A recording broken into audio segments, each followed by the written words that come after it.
What's up mga idol? Blockbuster Hinebra trade after nila matalo sa finals. Pero bago mo sana ipagpatuloy ang panonood mo, ay huwag mong kalimutan na mag-subscribe bilang suporta sa aking YouTube channel. Maraming salamat idol.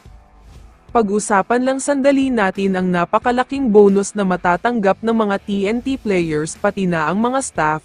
Ayon kasi sa multiple sources, ang mga staff tulad ng utility at therapist nila ay triple daw ang bonus. Ang coaching staff naman pati na ang mga players ay magkakaroon ng ×4 na salary bonus.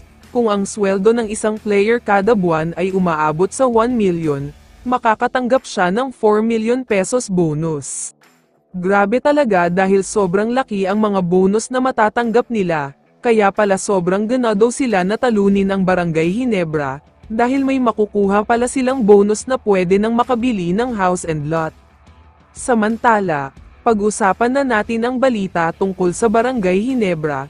Maraming Hinebra fans ang sobrang nanghihinayang at napapaisip na paano kaya kung kumpleto ang lineup ng Hinebra, hindi siguro nahirapan si Coach Tim sa rotation. Hindi pa naglaro kahit isang beses ang dalawang explosive players ng Hinebra na sina Jeremiah Gray at Jamie Malonzo. Pero may mga nagsasabi na posibleng makapaglaro na daw sila sa paparating na Commissioner's Cup. Pero ang isa sa pinag-uusapan ngayon ay si Isaac Go. Nakapaglaro naman siya sa Governor's Cup para sa Hinebra. Pero kung natatandaan nyo ay sobrang dami talaga niyang bashers, at sinasabi pa nga na lampas siya. Maliban kasi sa mahina siya sa depensa at sobrang mabagal siya, nahihirapan pa siya makasabay sa takbuhan ng mga Hinebra players.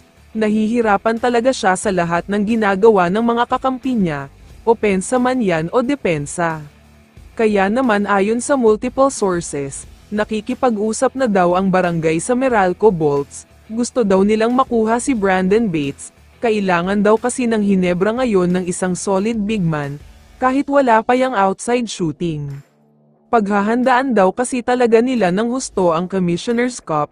Alam naman kasi nating lahat na wala ng height limit sa conference na ito, kahit anong team ay pwedeng kumuha ng import kahit lampas 7-footer pa. Maliban kay Isaac Go, handa daw ang Hinebra na magbigay ng isang future second round pick, wala pang tugon sa ngayon ang Meralco Bolts, pero pipilitin daw talaga ng Hinebra na makuha si Bates. Kaya naman kung ikaw ang tatanungin idol, ano ang masasabi mo sa trade na ito? I-comment mo naman ang sagot mo sa tanong na ito. So dito na nagtatapos ang video na ito. Maraming salamat sa pagsuporta at panonood mga idol. Ingat at bye-bye.